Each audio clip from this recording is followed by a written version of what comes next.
সকল দর্শক বন্ধুকে সুমনার ব্লগে অনেক অনেক স্বাগত জানিয়ে আজকের ভিডিওটি শুরু করছি। বন্ধুরা, সামনেই আসছে শুভ অক্ষয় তৃতীয়া।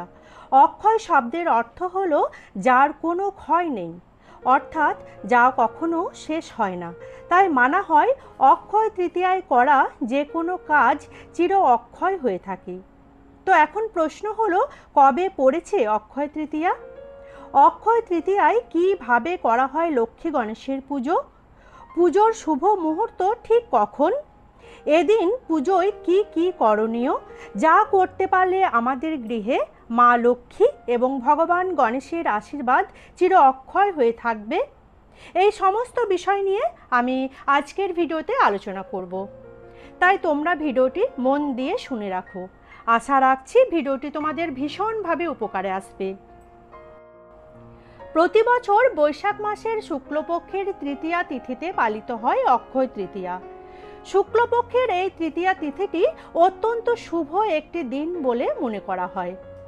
পুরাণ মতে এদিন ভগবান কুবের তপস্যা করে মহাদেবকে সন্তুষ্ট করেছিলেন বলে মহাদেব তাকে প্রচুর ঐশ্বর্য দান করেন। আবার এটাও মনে করা হয় এই তিথিতে কুবেরের লক্ষ্মী লাভ হয়েছিল বলে অক্ষয় তৃতীয়ার দিন বৈভব লক্ষ্মীর পুজো করা হয়ে থাকে। তাই এই দিনটি অত্যন্ত শুভ একটি দিন বলে মানা হয়। এবছর বাংলার 16ই বৈশাখ 1432, ইংরাজির 30শে এপ্রিল 2025 বুধবার পড়েছে অক্ষয় তৃতীয়া ব্রত।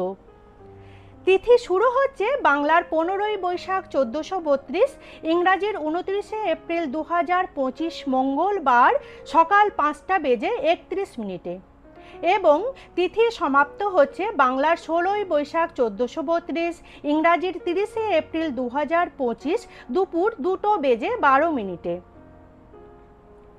অক্ষয় তৃতীয়া পুজোর শুভ মুহূর্ত হচ্ছে বাংলার 16ই বৈশাখ 1432, ইংরাজির 30শে এপ্রিল 2025 সকাল 5:58 থেকে দুপুর 12:24 পর্যন্ত।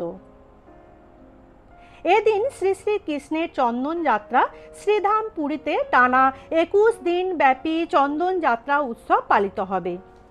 এদিন পরশুরামের জন্ম হয়েছিল এবং দেবী গঙ্গা মর্তে এসেছিলেন। শুধুমাত্র ব্যবসায়ীদের কাছেই নয়, এই দিনটি গৃহে পুজোর জন্য অত্যন্ত শুভ একটি দিন।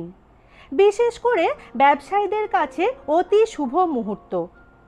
যারা এদিন নতুন ব্যবসা খুলবেন ভাবছেন তাদের জন্য অত্যন্ত শুভ নতুন হালখাতা শুরু করার দিন। পয়লা বৈশাখের মতো এদিনও হালখাতা করা হয় দোকানে দোকানে। সেই উপলক্ষে দেবী লক্ষ্মী গণেশের পুজো করা হয় এই দিনে। এদিন সোনা কেনাও অত্যন্ত শুভ। মানা হয় এই দিনে ধন সম্পদ ক্রয় করলে তা কখনো ক্ষয় হয় না। সেই বিশ্বাস থেকেই এদিন সোনা কেনার রীতি রয়েছে।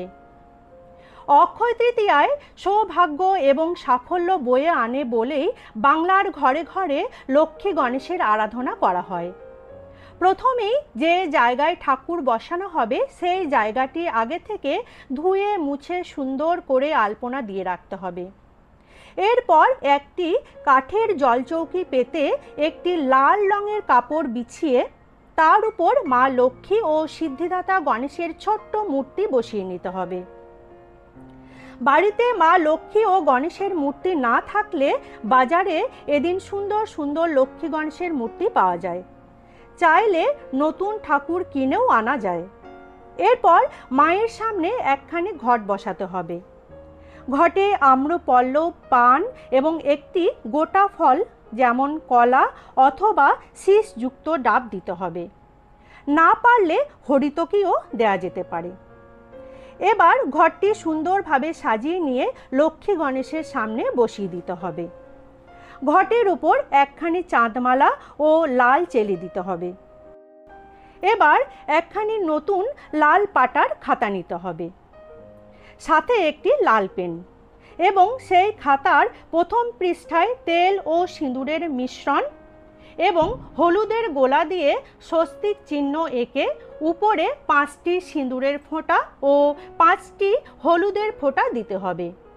এবার একটি 1 টাকার কয়েন নিয়ে ওই তেল সিঁদুরের মিশ্রণে ডুবিয়ে খাতার প্রথম পৃষ্ঠায় 5টি ছাপ দিয়ে নিতে হবে এবং লাল পেনটি দিয়ে সিদ্ধিদাতা গণেশায় নমঃ, মাতা লক্ষ্মী দেব্যই নমঃ লিখতে হবে।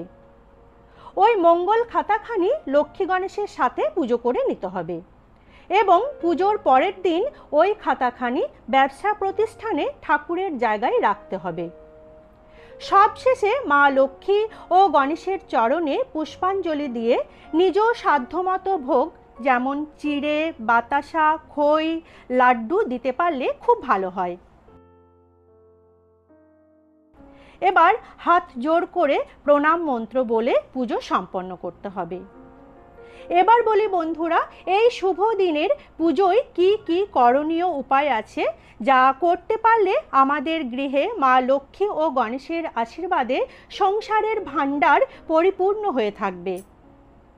অক্ষয় মানে যা শেষ হয় না, অর্থাৎ এদিন আমরা যাই করি তা চির অক্ষয় হয়ে থাকবে। ভালো কাজেও যেমন ক্ষয় হবে না, ঠিক তেমনি খারাপ কাজেরও ক্ষয় হবে না। কিছু ভুলের জন্য আমাদের জীবনে দুঃখ নেমে আসতে পারে। তাই কি কি করতে হবে এদিন? অক্ষয় তৃতীয়ার দিনটিকে বিশেষ করে দেবী লক্ষ্মীর দিন বলে মনে করা হয়। তাই এই দিন সৌভাগ্য ও শুভ ফলের জন্য দেবী লক্ষ্মীর প্রিয় ফুল পদ্ম দিয়ে পুজো দেওয়া খুব শুভ। তাই একে আখা তিজো বলা হয়। বিশ্বাস করা হয় যে এই দিনে যদি কোনো ব্যক্তি কোনো গরিব শিশুদের খাবার দান করেন তা দ্বিগুণ শুভ ফল পাওয়া যায় এবং এই শুভ ফলাফলের প্রভাবে নিজের সন্তানের কখনো অন্নের অভাব হয় না। এছাড়াও এই দিনে জপ তপস্যার সর্বোত্তম ফল পাওয়া যায়।